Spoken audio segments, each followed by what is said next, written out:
Bonjour à tous, bienvenue sur Discover ID. Alors il y a quelques jours, j'ai fait un live sur Twitch pour Asus ROG. Ils m'avaient contacté il y a quelques semaines pour savoir si j'étais chaud de faire un live pour eux avec d'autres influenceurs. J'étais accompagné de Henri Tran et de Axel TV, ça s'est super bien passé, c'était super cool, merci d'ailleurs à vous les gars. Pour ceux qui connaissent pas encore Henri Tran, je vous mets ses réseaux dans la description, il fait du contenu sur YouTube et sur Twitch. Et alors Axel TV, lui on le retrouve plutôt sur YouTube, il fait principalement du jeu mobile. Et là également vous pouvez retrouver ses réseaux en description. On avait donc été mandaté par Asus ROG pour suivre avec vous la conférence ROG qui avait lieu en direct ce jour-là. Et du coup ce qui était présenté durant la conférence, c'était ça, le ROG Phone 5. Donc oui, il y en a certains qui vont se demander, il est passé où le 4? On est passé du ROG Phone 3 au ROG Phone 5. Discover ID, est-ce que tu serais pas en train de te tromper un petit peu, ou alors est-ce que ce serait pas Asus ROG qui aurait sauté une étape? Ne vous inquiétez surtout pas, je vais tout vous expliquer. J'ai surtout envie de parler de l'évolution qu'il y a eu dans les smartphones aujourd'hui parce que, en vérité, je trouve ça insane. Et la première évolution que je trouve insane, bah c'est ça. Évidemment c'est pas non plus l'intérêt principal du téléphone parce que ce serait un peu triste, je vous le montre juste là. C'est évidemment pas juste parce qu'il est RGB qu'on va acheter un ROG Phone 5, enfin même si certains en seraient capables, hein. Moi je sais pas si j'en serais capable, mais peut-être. Déjà,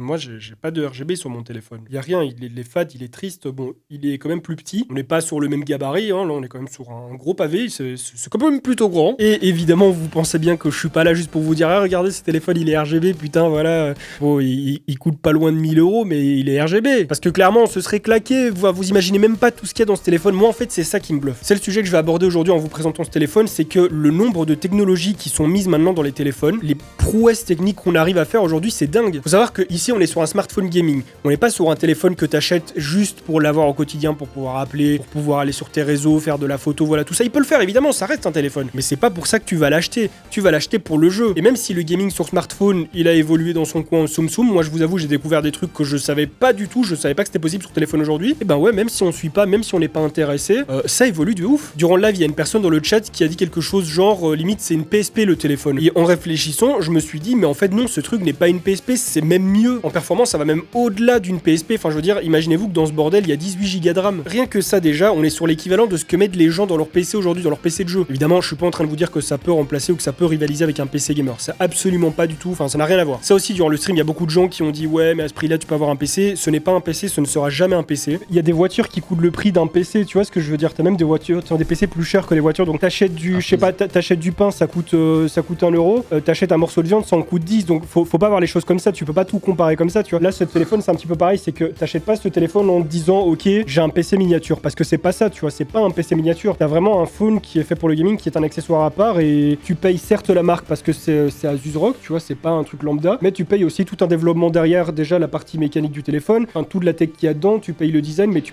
payes aussi la partie logicielle, tu vois. Tout en fait qui a été créé autour, tu le payes, donc c'est normal qu'au bout d'un moment, ils vont pas te le vendre à 300 €, tu vois. C'est pas un téléphone minimaliste où voilà, où tu peux juste jouer à des jeux, c'est vraiment une bête qui a été fait pour le jeu, et pour ça, bah, ça a un prix, tu vois. Moi je trouve ça normal, le prix me choque pas en vrai, tu vois. Mais en fait, moi c'est ça qui m'a bluffé, c'est que de plus en plus de choses qu'on voit dans nos PC sont disponibles là-dedans. Que ce soit d'un point de vue performance, que ce soit d'un point de vue technique, d'un point de vue design, et même d'un point de vue logiciel. Vous allez voir que dans ce téléphone, il y a des choses que vous ne soupçonniez pas et que je ne soupçonnais pas non plus. Non mais c'est le truc, c'est à la limite la puissance d'une PS3, tu vois, et si pas trop loin d'une PS4. Bon, évidemment, il y a quand même certains trucs où il est plus bridé qu'une console de cette génération-là, mais pour tout ce qui est graphisme et tout, on est vraiment pas loin, hein. Je pense que les gens se rendent pas compte ou quoi. Il y a peut-être 18 Go de RAM là. Là ils annoncent la version plus 18 Go de RAM. Si je dis pas de bêtises, celle-ci en fait ce sera vraiment une version qui est vraiment pensée voilà pour les gros fans d'Asus ROG qui veulent vraiment le top. Elle va être vendue uniquement sur la boutique de Asus ROG et c'est la DDR5. Et concernant l'interface, donc l'OS, on est donc sur Android 11 avec une surcouche ROG UI. Donc à première vue, ça peut ne pas trop parler parce que c'est beaucoup de specs, c'est beaucoup de chiffres, donc on se rend pas forcément compte de tout ce qu'il y a là-dedans. Parce que moi, faut savoir que niveau gaming mobile, smartphone, enfin, c'est pas quelque chose qui m'intéresse de ouf. Moi, mon téléphone, je m'en sers principalement pour les réseaux sociaux, pour YouTube, pour faire de la photo, pour les mails, enfin voilà, pour tout ce qui concerne mon boulot. Et bon, parfois, de temps en temps, je réponds au téléphone quand on m'appelle, je réponds aux SMS, voilà. C'est des choses qui arrivent. Ça n'arrive pas souvent. C'est vrai que moi, en général, mon téléphone est toujours sur silencieux et quand j'arrive chez moi, je le balance quelque part et que je le revois plus pendant 3 jours. Et là, en fait, en recevant celui-ci, ça, je dirais pas changer ma vision des choses parce qu'il en faut plus. Je veux dire, au final, même si c'est un très bon appareil pour le gaming, j'ai quand même un PC, j'ai une tablette, j'ai absolument tout ce qu'il faut pour jouer. Et d'un point de vue téléphone, bah, j'ai pas envie d'avoir un téléphone et encore moins quelque chose d'énorme dans la poche comme ça. Donc finalement, c'est pas forcément ça qui me fera changer d'avis sur pas mal de choses, mais s'il y a un point où j'ai changé d'avis, où vraiment ça m'a bluffé, c'est tout l'aspect technique, technologique et puissance de smartphone. Vraiment, je pensais pas qu'on pouvait mettre autant de choses dans un téléphone aujourd'hui, et ça m'a bluffé. Regardez, là au niveau de là où il y avait la prise jack Discover, est-ce que tu pourrais le montrer très rapidement? Genre, vous voyez qu'il y a aussi la prise pour charger votre téléphone. Parce que tu sais, lorsque tu joues sur d'autres téléphones, le câble généralement il est sur le bas du téléphone, et donc du coup le câble il vous gêne au niveau de l'index et le majeur. Et là, du coup, ce qu'ils ont fait, c'est qu'ils ont carrément mis le chargeur ici, à ce niveau-là du téléphone, pour que justement, ça gêne pas du tout en termes d'expérience joueur. Là, il parle des contrôles additionnels, c'est-à-dire en gros les contrôles qui vont pas être directement déclenchés via ton écran tactile habituel, et donc du coup vous avez tous les mouvements de main qui permettent de soulever, décaler sur le côté, donc comme il voyait pour un jeu de voiture, ou alors même les air triggers, c'est les boutons que vous avez au-dessus du téléphone que vous pouvez enclencher juste en appuyant dessus, à la manière d'une manette de jeu de console quoi. Donc et du coup la partie jeu m'a quand même vraiment bluffé, parce que certes on n'a pas encore des jeux de malade comme on a des Cyberpunk et des Call of et des trucs comme ça, Red Dead Redemption 2, voilà, tous des gros jeux comme ça qu'on retrouve sur PC. Évidemment on les retrouvera pas encore dessus, mais il y a quand même des jeux qui m'ont bluffé. Enfin je veux dire, d'un point de vue graphisme, il y a Asphalt 9 qui m'a rendu fou, parce que clairement c'est au-delà du niveau d'une PS3. Enfin s'il vous plaît, ça se rapproche d'une PS4. On n'est pas loin des graphismes d'une PS4. Certes il faut prendre évidemment en compte la taille du jeu, je veux dire généralement les jeux mobiles on est sur des jeux beaucoup plus courts que les jeux consoles et PC, mais déjà on est sur des jeux qui visuellement sont beaux et qui sont fluides. J'ai joué à PUBG, j'ai joué à Minecraft, ça reste quand même beau de pouvoir en arriver là, de pouvoir jouer à cette qualité sur ce smartphone qui finalement n'est pas si grand. Certes il a beau être grand pour un smartphone, ça reste quelque chose qui est beaucoup plus petit qu'un PC portable, qu'une Switch. Il y a un autre point de vue qui m'a impressionné, c'est le point de vue logiciel. Là je parle pas forcément d'Android parce qu'il n'y a rien de nouveau à ce niveau là, c'est vraiment la surcouche Asus en fait qui m'a impressionné, la surcouche Asus ROG. Ce téléphone dispose tout simplement de sa propre version d'Armoury Crate. Armoury Crate c'est le logiciel ROG qu'on va retrouver sur PC qui sert à gérer les périphériques, que ce soit au niveau des mises à jour, de l'interface, du RGB, de la ventilation, de l'overclock, tout ça voilà, et ça on va le retrouver directement sur ce téléphone. Tout est fonctionnel, c'est-à-dire que voilà, si je décide d'ouvrir Armoury Crate parce que j'ai envie de faire des modifications, que ce soit au niveau de la ventilation, du réseau, des performances, j'ouvre Armoury Crate et je fais toutes ces modifications. T'as toute une modulation en fait de tous les paramètres en fait, tu vois ici j'ai genre réseau, qualité d'affichage, en fait tu peux balancer tout ça en fonction du mode que tu vas choisir, t'as des modes pré-intégrés, et alors évidemment t'as un mode personnalisé où tu choisis toi où tu vas mettre la priorité dans ton utilisation quoi. Donc c'est plutôt cool, c'est un téléphone très customisable au final dans tout, aussi bien dans l'aspect que dans les fonctionnalités en fait. Il y a moyen d'overclocker, il y a moyen de changer la consommation, il y a moyen de changer la ventilation, il y a même moyen de changer le RGB qui est à l'arrière, regardez ça. Je décide de passer ici par exemple sur le mode Comet, ici si je veux quelque chose de statique, donc imaginons voilà je veux du vert, il y a moyen de faire vraiment pas mal de choses et je trouve ça vraiment stylé. À partir du moment où vous branchez un périphérique ROG dessus, enfin un périphérique d'écoute, genre le ROG Delta que j'ai maintenant ou les écouteurs ROG ou autres, Armoury Crate va les détecter et donc on va pouvoir gérer les profils audio de ces périphériques directement dans le téléphone en fait. Ça va pas être genre tu branches un casque comme si tu le branches en jack, c'est vraiment tu auras une personnalisation customisée de tous les cues, en fait tu vas pouvoir gérer tous les cues de ton audio et ça c'est vraiment pas mal aussi. Et non seulement il va les détecter, mais en plus vous allez pouvoir les moduler comme si vous le faisiez sur votre PC, enfin c'est dingue. Regardez par exemple ici j'ai mon ROG Delta, voilà, je le prends en USB-C, mais en plus là le téléphone il vient de me dire ROG Delta détecté. J'ai reçu ici à part des écouteurs donc qui sont les ROG Cetra 2 Core, on est donc sur un produit d'Asus ROG également, ce sont des écouteurs Hi-Res. J'avais déjà fait une première version, on était sur quelque chose de plutôt quali. Et en fait si je vous les montre là, c'est pas pour vous en faire la présentation, je veux pas rester très longtemps dessus. Ici on va les brancher en jack, donc le smartphone ne veut pas les détecter, ce n'est pas un périphérique qui peut se détecter comme ça, d'ailleurs on retrouve le jack, c'est le retour du jack là-dessus. Faut savoir que ce téléphone il dispose d'un DAC plutôt balèze, ce qui fait que même si vous branchez un périphérique en jack, vous aurez quand même une qualité audio de malade, en admettant bien sûr que vos écouteurs ou votre casque soient de bonne qualité. Parce que sinon ça sert à rien, c'est pas non plus un outil magique qui va tout transformer, qui va transformer vos écouteurs Wish en écouteurs incroyables. Et sachez-le, moi j'ai pas pu tester parce que j'ai pas un casque suffisamment puissant ici, mais ce téléphone, grâce au DAC dont il dispose, peut supporter des casques qui montent jusqu'à 600 ohms. Et 600 ohms, c'est juste énorme, c'est juste gigantesque. Dites-vous que la plupart des cartes son qui se vendent sur internet entre 30 et 50 euros, comme par exemple, je sais pas, la Behringer Xenix 302 qui est très connue, vous branchez un casque à plus de 80 ohms directement dessus, ça sature parce que la carte son n'est pas assez puissante pour alimenter un truc pareil. Et alors au niveau de la qualité du son... Attendez, je dois mettre pause là. Déjà, on est sur quelque chose qui monte très fort. Si je les mets sur mes oreilles, je n'entends absolument rien. Je ne m'entends même pas parler moi. Je sais pas si je suis en train de parler fort, de gueuler là ou quoi, je ne sais pas, mais je n'entends que dalle. Zéro, nada. Alors non seulement la qualité du son est très bonne, mais en plus de ça envoie putain de fort. Vraiment, c'est super fort là. Quand je vous parlais, je ne m'entendais même pas parler. J'étais obligé de gueuler. Et alors même les haut-parleurs du téléphone en fait... ils envoient super fort, c'est limite un baffle Bluetooth le truc. En tout cas, je vais encore faire des tests avec ces écouteurs, mais la partie son là, elle m'a vraiment bluffé de ouf, c'est incroyable. Et alors, ils m'ont filé aussi un autre accessoire que je vous avais déjà présenté sur la chaîne, sauf que ici, c'est une version un petit peu différente. Peut-être que vous l'avez reconnu, mais il s'agit du Rockstrix Go, sauf qu'ici, il s'agit du Rockstrix Go BT, donc la version Bluetooth. On est donc de nouveau sur un casque ARS, et alors, pas d'évolution, pas de nouveauté par rapport à la version Rockstrix Go, voilà, que j'avais déjà, qui était donc une connexion wireless qui se faisait via un petit récepteur en USB-C. Par contre, je retire ce que j'ai dit, il y a bien une chose qui a changé, c'est que du coup, ils ont enlevé le micro pour mettre ici un petit micro directement intégré. Ah, et si je ne dis pas de bêtises, il y a d'ailleurs 2 micros qui sont intégrés, de chaque côté. Je ne le trouve pas dans un Memory Crate, donc peut-être qu'il n'est pas encore détecté, ou alors dans une future version, j'imagine. Il y a un petit bouton sur le côté pour activer. Waouh, ouais, ça m'a fait très bizarre parce qu'en fait, il y a une réduction de bruit ambiante que je viens d'activer, et du coup, en un coup, je n'ai plus rien entendu autour de moi, sauf ma propre voix. Alors, du coup, on retourne faire un petit test son pour voir ce que ça vaut.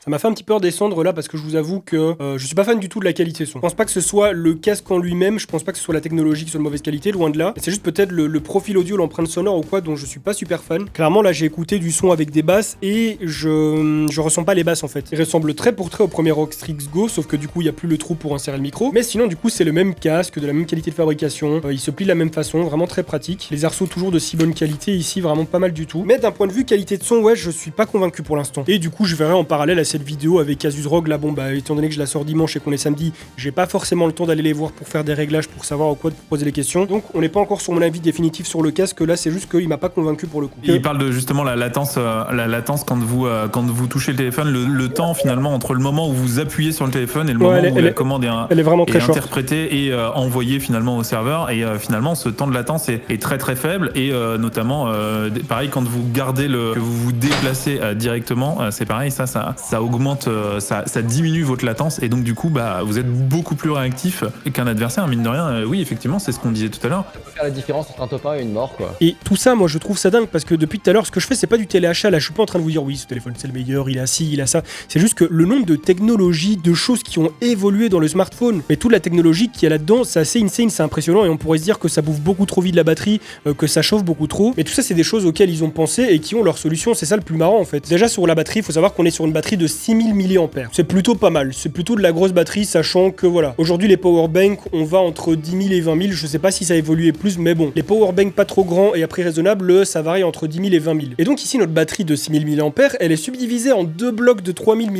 Il y a plusieurs modes de charge, il y en a plein, enfin ça ils vont aussi en parler, mais il y a des modes de charge intelligents et qui te permettent déjà de préserver ta batterie plus longtemps, de pas l'abîmer et tout ça, de charger plus vite, moins vite en fonction de ce que tu as besoin. En parlant des batteries, il faut savoir que genre pour passer de 0% à 100% de batterie, le temps de charge est de 50 minutes. Pareil, vous allez pouvoir en fait finalement alimenter votre téléphone sans charger votre batterie. C'est-à-dire qu'en fait, bah voilà, vous êtes en train de jouer, vous vous dites, bah voilà, j'ai pas envie forcément de perdre ma batterie parce que je vais devoir partir juste après, mais j'ai pas envie de brancher mon téléphone qui charge une batterie déjà chargée, tu vois. Et donc du coup, en fait, tu peux juste te mettre en mode alimentation du téléphone, et ça alimente le téléphone en court-circuitant la batterie pour alimenter directement le téléphone, et donc du coup, pas du tout abîmer la batterie en mode rechargement intempestif, quoi. Ce qui se passe avec eux, c'est qu'ils ont également mis une option pour caper la batterie. C'est-à-dire que genre, si t'as envie tu vas charger à 90% au lieu de 100%, et ben en fait ça va charger jusqu'à 90%, et une fois que ça atteint ce seuil là, le téléphone va dire en gros, enfin c'est très vulgarisé, mais en gros il va donner l'information comme quoi il ne veut plus recevoir d'électricité, et après la batterie va rediminuer un petit peu au fur et à mesure du temps, et là à ce moment là ils vont relancer le chargement, ce qui fait que c'est fait pour faire durer la longévité de ta batterie. Il y a un truc qui est aussi intéressant, c'est la recharge planifiée. Tu peux décider quand ton phone va se recharger. Tu vois, c'est toi qui planifie quand il va se recharger. En gros, tu dis moi je veux que le matin, je me réveille à 7h, je veux qu'à 7h il soit chargé. En fait, ton téléphone va se mettre à charger seulement la nuit à partir de 6h. C'est ça, ouais. Et de 6h à 7h, il va charger, et tu vas avoir un chargement qui va te permettre de dire j'ai pas besoin de stresser ma batterie et de lui envoyer beaucoup de charge d'un coup. Et donc du coup en fait je vais la charger, et il va charger au fur et à mesure ta batterie, tout doucement, mais c'est bien, ça évite de stresser la batterie et donc du coup de l'abîmer. Quand vous ouvrez un Memory Crate, en fait vous avez cette petite ambiance sonore qui vous fait un peu voilà.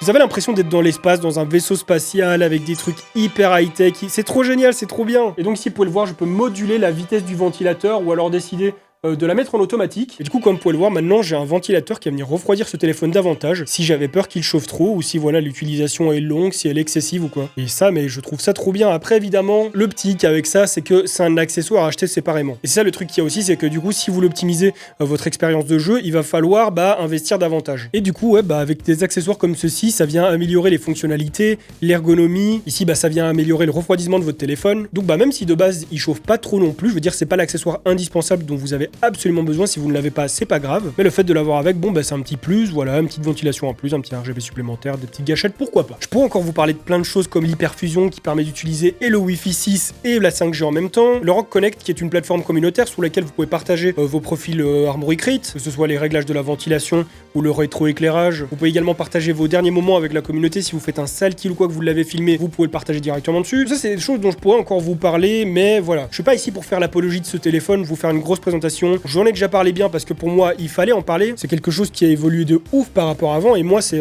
ça qui m'a choqué. C'est que certes, je suis un minimum l'évolution du téléphone. Je vois les iPhone 11, les 12, les machins, les bidules et tout. De l'évolution, il y en a beaucoup, et parfois pas tellement que ça. C'est-à-dire qu'ils vont vous vendre des téléphones pour 1200 €, pour 1300 €, mais qui au final n'ont pas de très grosses améliorations, si ce n'est l'appareil photo, un petit peu la batterie, voilà, des trucs comme ça. En fait, moi, ce qui m'impressionne dans le téléphone gaming, je les connais pas tous, mais voilà, le seul exemple que j'ai pour l'instant qui est vraiment très solide, c'est celui-ci, le ROG Phone 5. Tout ce qui est dedans, ça ressemble de plus en plus à ce qu'on a dans le PC gaming. On a déjà la possibilité de jouer à des jeux qui sont de plus en plus beaux. On a de plus en plus de jeux qui sont disponibles sur smartphone, qui sont également disponibles sur PC. Enfin, c'est plutôt l'inverse, c'est des jeux auxquels on jouait de base sur PC qui sont passés en version mobile. En sachant qu'on peut jouer avec une haute qualité, à de hautes fréquences, qu'il y a des logiciels de customisation comme Armoury Crate qui sont intégrés dedans. Il y a un hub communautaire, Rock Connect dont je viens de vous parler maintenant. En fait, tout ressemble de plus en plus à une interface PC gamer. Bref, il y a de plus en plus de choses qui sont ajoutées, et moi je me demande encore ce qu'on va ajouter, parce que même là, je suis bluffé de ouf. Autant il y a des choses que je connaissais, autant il y en a d'autres que je ne connaissais pas, et je ne pensais pas possible un jour sur le smartphone, même en 2021. Ça se trouve, les smartphones, bientôt, ils vont être volants, quoi. Ils vont voler à côté de nous, ça va être des petits robots, ils vont nous suivre dans la rue, comme ça, voilà. Et je m'imagine qu'un jour, je sais pas, il y aura une sorte de grosse connectivité entre les PC